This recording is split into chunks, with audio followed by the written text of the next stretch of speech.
Assalamualaikum warahmatullahi wabarakatuh. Nama saya Novai Kusuma, kelas B21 NIM 21802241047, Program Studi Pendidikan Administrasi Perkantoran, Fakultas Ekonomi, Universitas Negeri Yogyakarta. Nama perusahaan yang saya pilih yaitu PT Adikarya Persero Tbk, merupakan salah satu badan usaha milik negara atau BUMN yang bergerak di bidang konstruksi.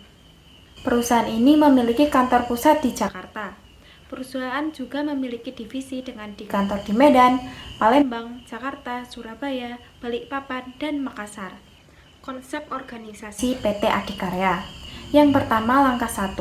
Menentukan kegiatan perusahaan yaitu jasa konstruksi, pengembangan infrastruktur, real estate, dan EPC atau engineering, procurement, dan construction. Proyek infrastruktur seperti jalan, jembatan, saluran irigasi, pembangkit listrik, dan pelabuhan. Sedangkan proyek konstruksi bangunan seperti gedung, hotel, rumah sakit, dan sekolah. Langkah kedua yaitu menentukan tujuan dan visi misi perusahaan agar perusahaan memiliki arah perkembangannya.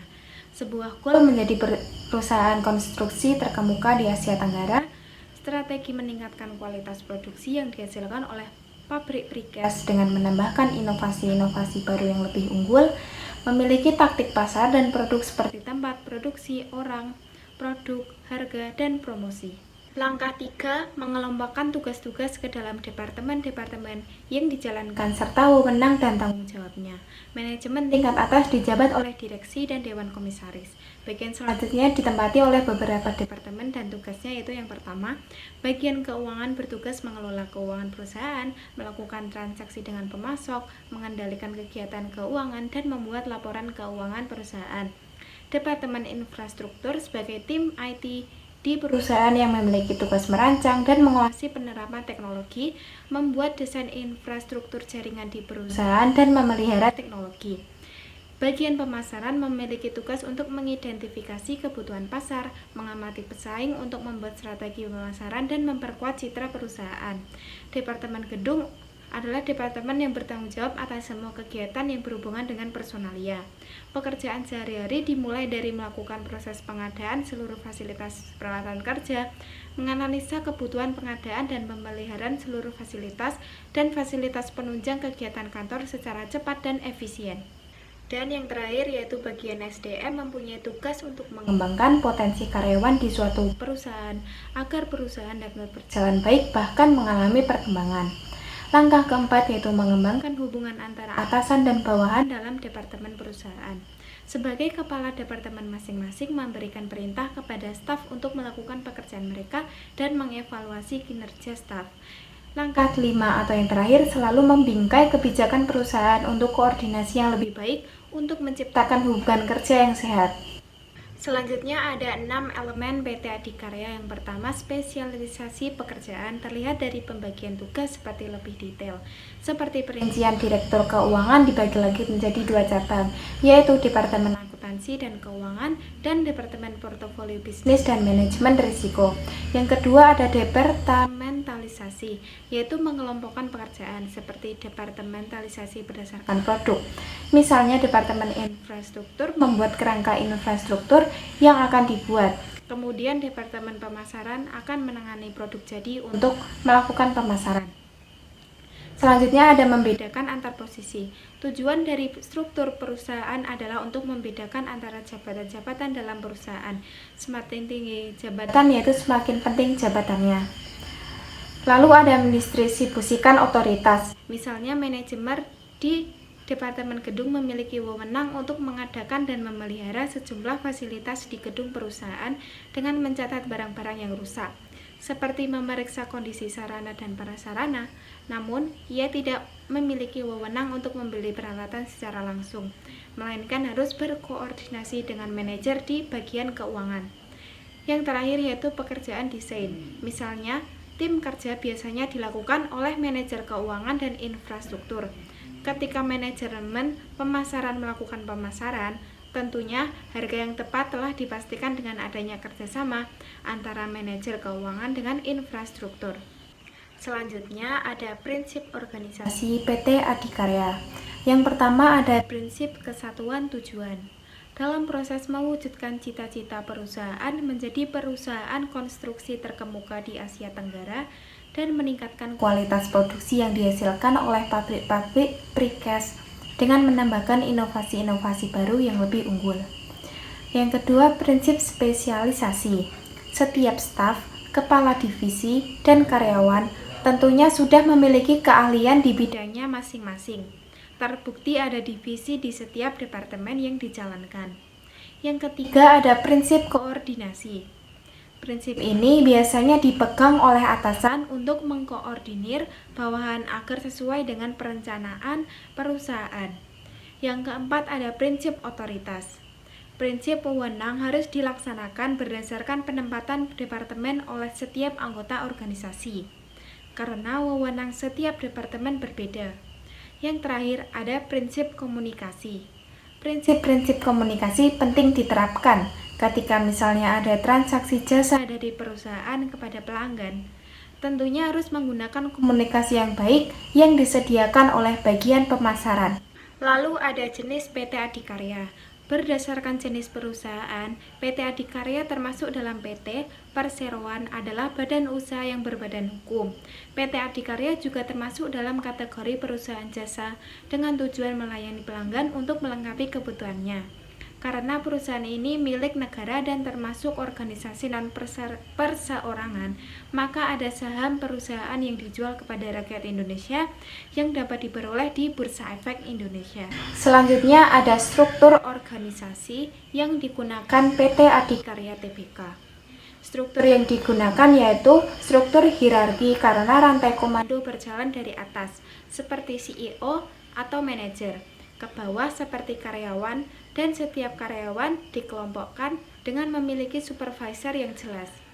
Karyawan dapat dikelompokkan bersama berdasarkan peran atau fungsi mereka, geografi atau jenis produk atau layanan yang mereka sediakan. Manfaat struktur hierarki organisasi adalah tata letak yang mudah dipahami, mendefinisikan tingkat otoritas dengan lebih baik, dan mendorong kerjasama tim yang lebih solid.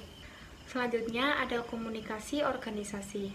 Jenis komunikasi organisasi yang digunakan oleh PT Adikarya Tbk adalah tipe ke atas dan tipe ke bawah. Komunikasi ke atas adalah proses transfer informasi dari tingkat bawah ke tingkat atas. Komunikasi ke atas adalah proses di mana karyawan perusahaan tingkat bawah dapat berkomunikasi langsung dengan manajemen atas untuk memberikan umpan balik, keluhan, atau saran perusahaan. Contoh jenis komunikasi ke atas adalah rapat perusahaan, laporan kinerja, dan fokus grup oleh human relation. Komunikasi ke bawah adalah ketika tingkat atas berbagi informasi dengan karyawan tingkat bawah dan biasanya mereka tidak berharap mendapat tanggapan. Aliran komunikasi ini digunakan oleh manajer untuk mengirimkan informasi terkait pekerjaan kepada karyawan di tingkat yang lebih rendah.